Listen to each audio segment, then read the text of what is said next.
daw ng mga working Filipino ang nakararanas sa bawat sambayang Pilipino ang naglalaranas. Yung depression, gawa-gawa ng mga tao yan. Gawa nila sarili. Oo, yung depression nila. Yun lang yung sarili nila. Tapos nagkakaroon ng sakit. Isyu ng iligal na droga, isang salot sa lipunan, isang bansang kagaya ng Pilipinas, maraming buhay ang nakataya. Drug-free Philippines, sa ating sama-samang abutin. Ito ang Philippine Anti-Illegal Drug Strategy.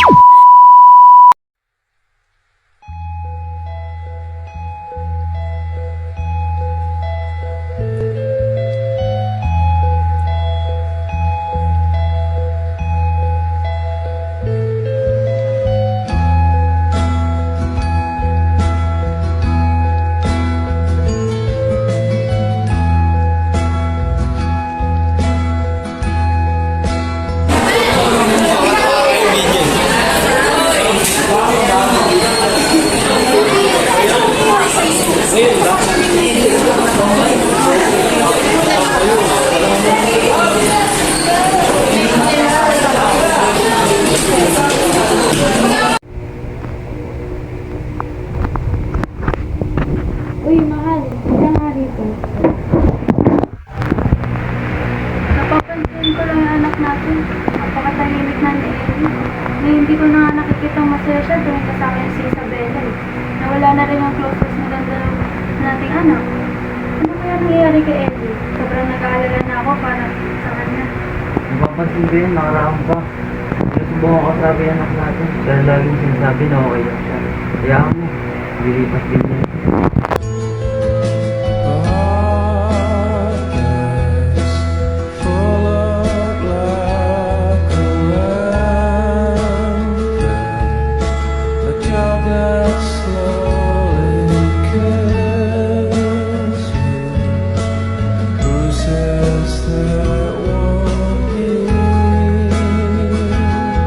Ano ba nangyayari sa akin? Hindi naman ako ganito dati.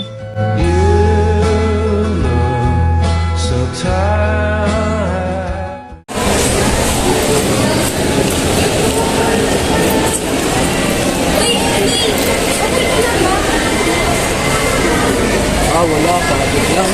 Kasi kailangan. Alam ko, nakita ko ang schedule ko. Patanggalin pa ng stress. Ito ko na nakakali. Sa baby? Salamat. Hindi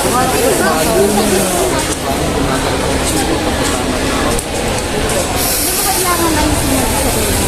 Hindi mo man lang ang sinabi ng lahat. Pero hindi kita iwan na pangalaman. Salamat.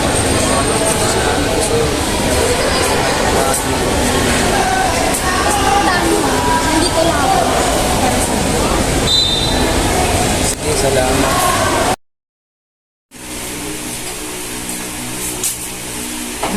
Oh, Ellie.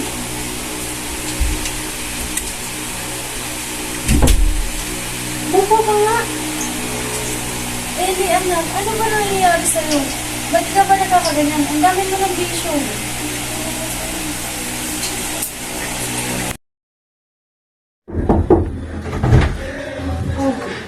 Mahal, ano yung mga anak natin? Andun o, sa kwarto nila nagpapahinga.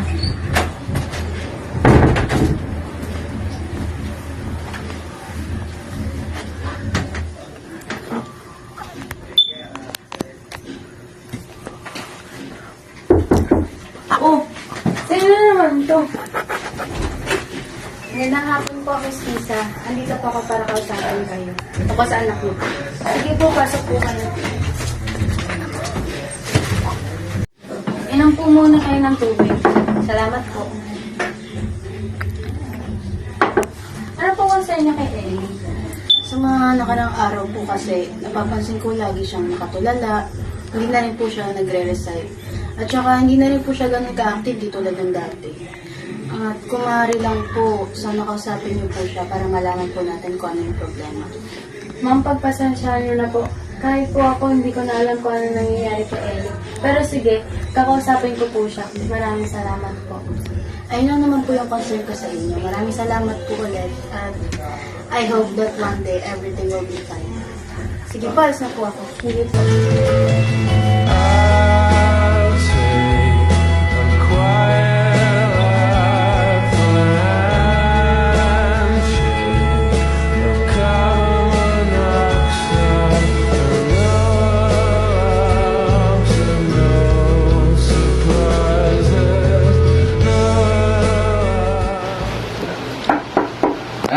lumos ka dyan. Kain na. Opo, lalabas na rin po maya-maya.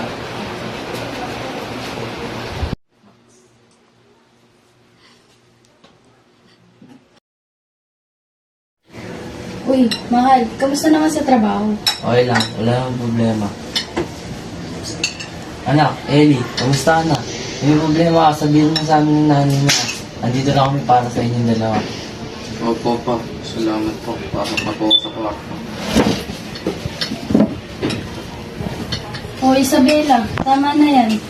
Kumain ka muna. Ellie, pwede ba tayo mag-usap? Ano na naman? Concern lang ako sa'yo. Napapansin ko yung mga beauty mo, yung pagbabago mo. Nasasaktan na ako kasi parang hindi mo na kayang ayusin yung sarili mo. Ano ba gusto mo? Lahat na lang ba mali sa akin? Hindi yun yung sinasabi ko. Gusto lang kitang tulungan.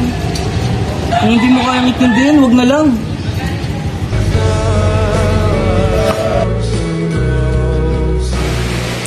Uy, Isabela, gisingin mo na yung kuya mo. Kuya Eddie, gising ka na pa. May pasok pa po tayo.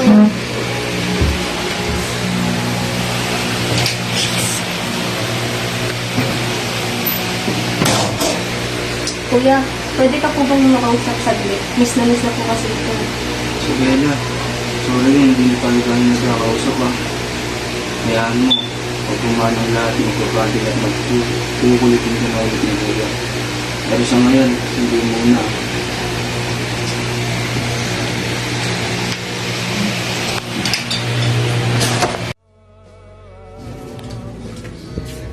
Anak, okay ka lang ba?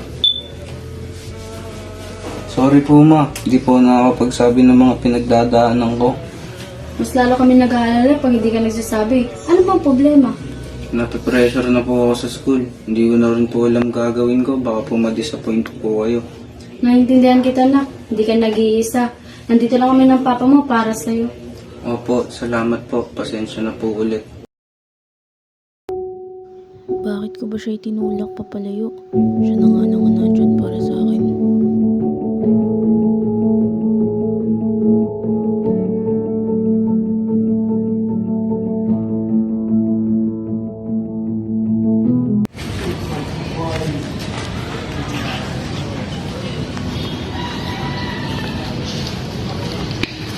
Para pwede pa tayo mag-iba. Pasensya na, hindi ako nakinig nun. Galit ako, kaya sa'yo ko nabuhos. Nasaktan ako, Eddie. Pinilit ko naman ayusin sarili ko. Hindi ko rin gustong mawala ka sa akin. At hindi ko rin gustong bumalik ka agad sa akin. Hindi madali, Eddie. Pero kung seryoso ka sa pagbabago mo, pwede natin simulan ulit. Siniseryoso ko naman ang pagbabago ko. Pasensya ka na sa mga nagawa ko.